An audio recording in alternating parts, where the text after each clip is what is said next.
Olá! Na aula de hoje estudaremos 3 exames de imagem: artrografia, escanometria e ressonância magnética. Vamos iniciar pela artrografia.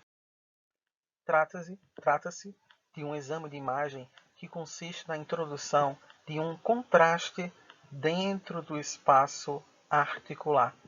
A introdução desse contraste no espaço articular vai permitir uma melhor visualização das estruturas e possíveis anormalidades. Apesar do avanço em várias outras técnicas de imagem, a artrografia ainda é um exame muito utilizado, devido à fácil análise que ele permite e, consequentemente, à interpretação dos seus resultados. Normalmente, as artrografias são indicadas para anormalidades de ombro, cotovelo, punho e joelho. Em relação ao ombro, ruptura de manguito rotador e capsulite adesiva. Cotovelo, osteocondrite dissecante e corpos osteocondrais. No punho, anormalidades do complexo de fibrocartilagem triangular. E a nível de joelho, a cápsula articular, meniscos e os ligamentos. Nessa imagem, nós podemos observar o ombro direito e uma porção opaca a nível da articulação gleno-humeral, que corresponde à capsulite adesiva no ombro direito, o famoso ombro congelado. Em relação à escanometria, a escanometria é um exame que serve para medir o comprimento dos membros como um todo, ou em 3 imagens que juntas correspondem aos membros inferiores nessa imagem. A escanometria é um exame que tem um diagrama de fenda e ele é fixado a um tubo radiográfico e um chassi longo, que é o filme fotográfico ao qual vai ser impregnada toda a radiação e levar à formação da imagem. Na escanometria, esse tubo radiográfico ele desloca-se ao longo da mesa, ao longo do corpo, emitindo essa fonte de radiação e por isso mesmo vai permitir a visualização de todo o membro, correspondendo a uma medida direta. Quando o tubo não é automatizado, é possível modificar um pouco a técnica e serão feitas 3 incidências separadas sobre as articulações, principalmente de quadril, joelho e o tornozelo. Nessa imagem, nós vemos uma incidência da escanometria. Percebemos que nessa porção proximal do fêmur, a sua porção mais distal, do lado direito nós temos 42 centímetros, do lado esquerdo nós temos 39 centímetros. A perna direita mede 33 centímetros, a perna esquerda mede 35 centímetros. É importante entender que essas alterações de comprimento de membros inferiores têm uma repercussão importante na postura, podendo levar a uma série de compensações e anormalidades posturais como a escoliose. Dando um zoom, percebemos que no membro inferior esquerdo existe aqui a aplicação de uma prótese metálica e parafusos para fixação do membro, provavelmente decorrente de fratura. Em relação à ressonância magnética, é um exame mais complexo que os exames anteriores e trata-se da remissão de um sinal de radiofrequência que foi absorvido enquanto o paciente estava em um campo magnético. Isso significa dizer que o paciente, ao entrar em contato com a radiofrequência do campo eletromagnético emitido pelo aparelho, os tecidos corporais vão absorver ou reenviar, reemitir ressonância magnética. E isso vai ser capturado pelos detectores computadorizados e levar à formação da imagem.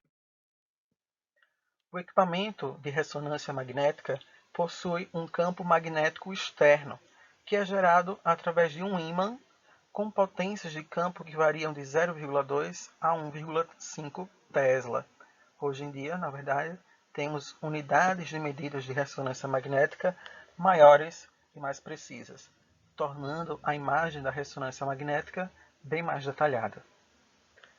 O equipamento, o sistema de ressonância magnética, inclui ímã e as bobinas de radiofrequência. Esse conjunto inclui transmissor e receptor de radiofrequência, as bobinas que emitem essa radiação, uma unidade de motor computadorizada e um sistema de armazenamento digital. A remissão é, portanto, recapturada através do ímã. Inicialmente, para se fazer a ressonância magnética, é importante informar ao técnico, ao médico, a presença de claustrofobia, que é a sensação de aprisionamento, ou a própria presença de ansiedade. Nessas duas situações, é possível que seja adotada a sedação, para tranquilizar o paciente.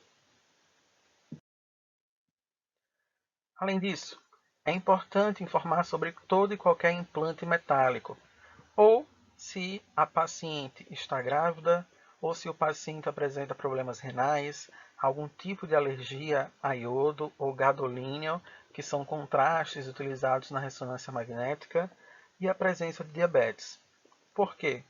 Devido ao ímã, devido às ondas eletromagnéticas, esses metais eles podem sofrer alguma alteração, bem como eles provocam alterações na imagem, deixando o exame impreciso, além dos riscos para a saúde e segurança do paciente. Outro ponto importante na realização da ressonância magnética é se informar sobre o exame, saber o que se espera. Então, o paciente vai entrar num tubo grande, no equipamento, né, tem um formato de tubo, através de uma mesa móvel. Ao seu redor vai ser formado um campo eletromagnético através das ondas de rádio. É importante também entender que a ressonância magnética é um exame indolor.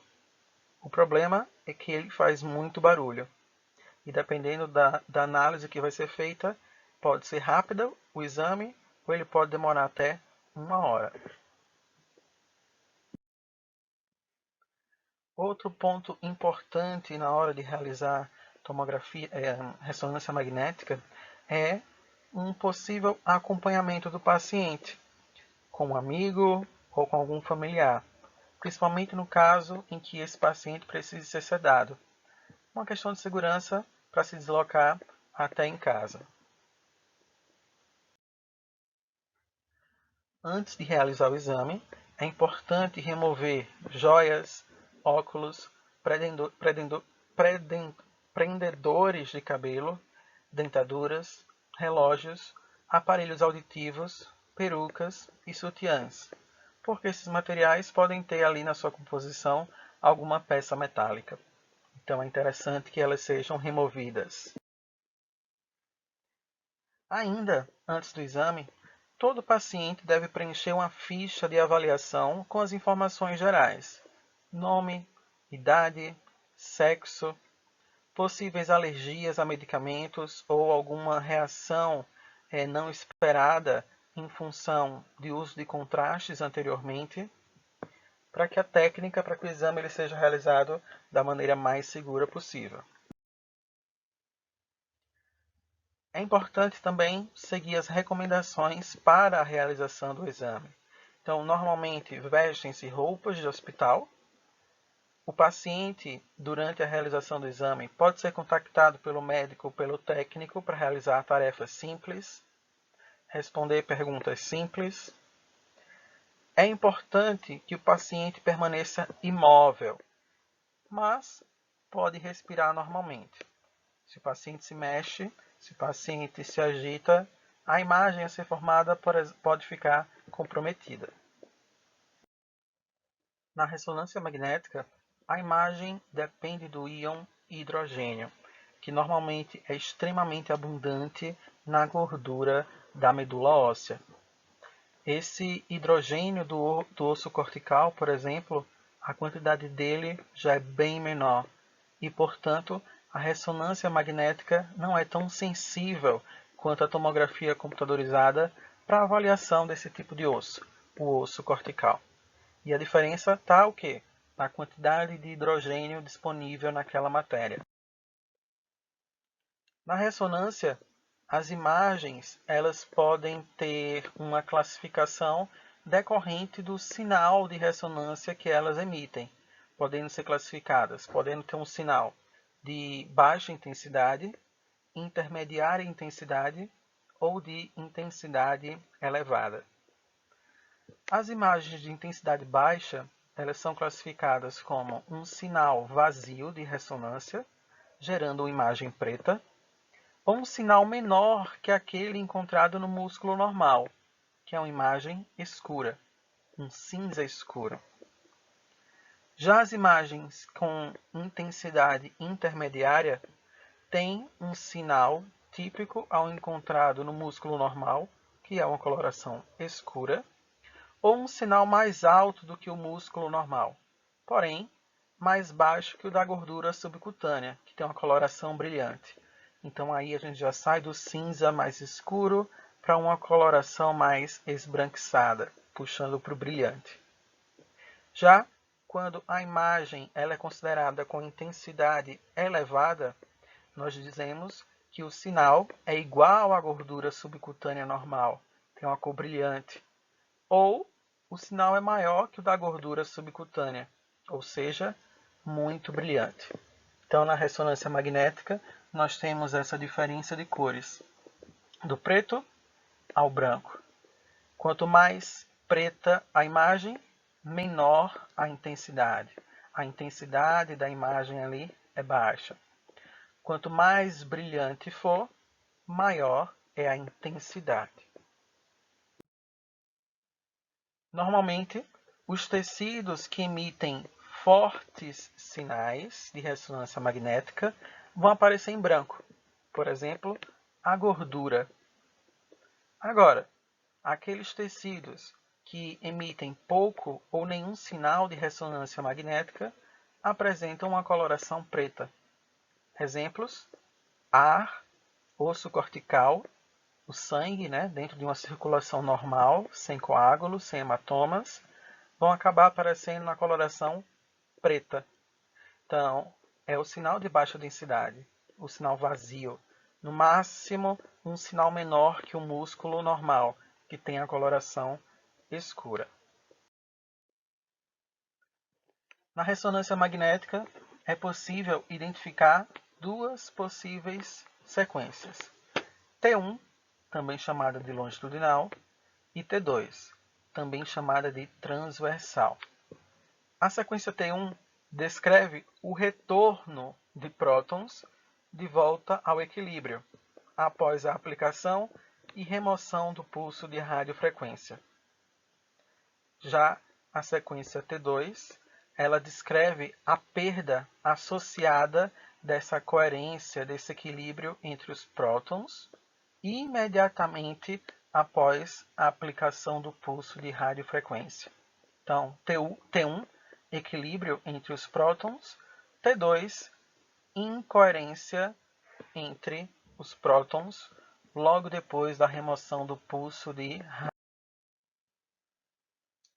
Como exemplos de imagens de tecidos corporais, classificando em relação à intensidade elevada, que gera uma imagem branca, ou uma baixa intensidade, que gera uma imagem escura, nós temos que a gordura e a medula óssea amarela têm um sinal de intensidade elevada em T1 e intermediária em T2. Então temos uma cor aí puxada para o brilhante em T1 e um branco menos branco em T2. Hematomas têm intensidade relativamente alta. Então, é normal um hematoma cerebral, por exemplo, ele tem uma coloração mais esbranquiçada. Os lipomas apresentam intensidade elevada em T1 e intermediária em T2. Os músculos, nervos e cartilagem hialina apresentam um sinal de intensidade intermediária entre T1 e T2, ou seja, não são muito brilhantes, nem são escuros totalmente. Os tumores apresentam intensidade baixa a intermediária em T1, então está entre o escuro e o cinza mais claro, ou cinza menos escuro, né? Ou uma cor menos escura. Já o sinal de intensidade elevada em T2.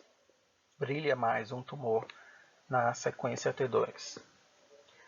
Já o osso cortical, o ar, ligamentos, tendões, fibrocartilagem tem uma intensidade baixa tanto em T1 quanto em T2.